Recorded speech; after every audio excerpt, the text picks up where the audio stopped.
దాని గురించి ఆలోచిస్తే ఫస్ట్ నవ్వు వస్తుందండి మామూలుగా. ఎందుకంటే చంద్రబాబుకు 75 ఏళ్ల వయసు, 40 ఏళ్ల రాజకీయ చరిత్ర, 15 ఏళ్ళు ముఖ్యమంత్రి, 30 ఏళ్ళు బ్రహ్మాండంగా తనని ఆంధ్రప్రదేశ్లో వాళ్ళు పెంచి పోషించిన 30 ఏళ్ళ వంటి బ్రహ్మాండ వర్గాలు ఇప్పటికీ బ్రహ్మాండంగా ఉన్నాయి. అది నేల విడిచి సాము చేసినట్టుంటుంది. ఆ వర్గాల్ని కాపాడుకోకుండా తన అనుభవంతో అదే ప్రజలు, అదే రాష్ట్రము, అదే మనిషి ఢిల్లీకి ఏం పనిందండి నీకు? నీ అవసరం ఏముందండి వాళ్ళకు చెప్పు? ఆల్రెడీ నీ ఆపిలుడు జగన్ బ్రహ్మాండంగా ఉన్నాడు, తనకున్న కాటికి బాగా ఖచ్చితంగా ఉన్నాడు. నువ్వేదో ఆలు లేదు, సూలు లేదు. నీ అవసరం ఏముంటుంది వాళ్ళకు? పైగా మీ పొత్తులో భాగంగా సీఎం పోస్టును పంచుకుంటున్నారు మీరు. నాకు 1 సంవత్సరం, నీకు 2 ఏళ్ళు, నాకు 2 ఏళ్ళని. ఇవన్నీ గమనిస్తున్నారు ప్రజలు. ఇంతకుముందు కాదు,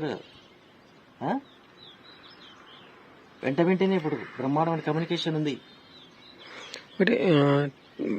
టీడీపీ రాష్ట్రంలో గెలుస్తుంది, జగన్ కు వ్యతిరేకత ఉంది అంటున్న చంద్రబాబు ఎందుకు పొత్తు కోసం పాకులాడుతున్నాడంట? అదే కదా, తనకు బలం చాలే. బలం అంటే చాలేదంటే కారణం కూడా అతనే కారణం. తన బలాన్ని తనే నాశనం చేసుకున్నాడు, ఎవరో కాదు ఇక్కడ. నీకంటే నువ్వేంటావు కదా, నీకంటే సీనియర్ ఎవరుంటారు? నా ముందు అతను ఒక బచ్చా అంటావు. అలాంటప్పుడు ఒక జూనియర్ కదా కళ్యాణ్ అంటే. కళ్యాణ్తో నీకేమవసరం వచ్చింది? అటు కాకుండా ఆల్రెడీ బీజేపీతో సంసారం చేసినావు 5 ఏళ్ళు. రాష్ట్రాన్ని తాకట్టు పెట్టడమే అది ప్యాకేజీ ఒప్పుకోవడం అంటే. రాజధాని అంటే గ్రాఫిక్స్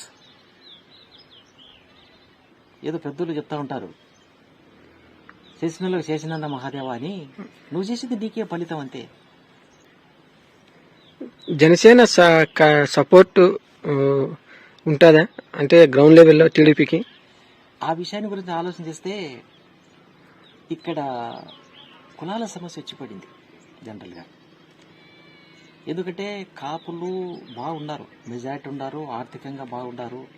ఏదో మా తరపున ఒక నాయకుడు వచ్చినాడని చెప్పేసి వాళ్ళు చాలామంది పెద్దలు మంచి సలహాలు ఇవ్వడము, సూచనలు ఇవ్వడము, లేఖలు రాయడము అవన్నీ చూస్తున్నాం మనం. అతను కూడా తనకున్న కమ్యూనిటీ తోటి ఇట్లా కాకుండా తనదేని శైలిలో వచ్చిన కాడి విషయంగానే బాగుండినాము, తన వర్గం వారైనా సహకరించినామని మేము అనుకుంటున్నాం. ఇప్పుడు రీసెంట్గా న్యూస్ ఆయన హరిరామ జోగయ్య కూడా అదేదో ఒక సంస్థ పెట్టి కూడా కాపు దత్తేవనం రద్దు చేసుకున్నాడు. ఆయన సలహాలు ఇస్తున్నాడు కానీ ఈమె కూడా పాటించడం లేదు. అది జగన్ ఒక మాట అన్నాడు, నెక్స్ట్ వైజాగ్ లోనే నా ప్రమాణ స్వీకారం ఉంటుందని. రెడీ అయిపోయినాడు, అందుకే సిద్ధమంటున్నాడు కదా. సిద్ధం ఉద్దేశం ఏంది? అధికారంలో 5 ఏళ్ళ ఉంటే చక్కదిద్దుకున్నాడు. చక్కదిద్దుకోవడం కూడా ఎట్లంటే ప్రజలకు తాను ఒక్కటే నమ్మకం. ఏం చెప్పాడో అది చేసినాడు, ప్రజలు సిద్ధంగా ఉన్నారు. జస్ట్ ఒక 5 రోజులు ఎన్నికలకు కూడా వస్తుందంటే కూడా ఆ సంక్షేమ కార్యక్రమాలు ఏ విధంగా మిస్ కాకుండా ఇస్తున్నాడు చెప్పిన మాట ప్రకారం. ప్రజలు ఆదరిస్తున్నారు. ఎవరు వదులుకుంటారండి? మేలు జరుగుతూ ఉంది. రెండోది, ప్రతి ఒక్కరు ఆలోచన చేసే దగ్గర సామాన్య ప్రజలు కూడా నేను ఓటేస్తున్నా, నాకేంటి నా అర్హతను బట్టి నాకు ఇది వస్తూ ఉంది.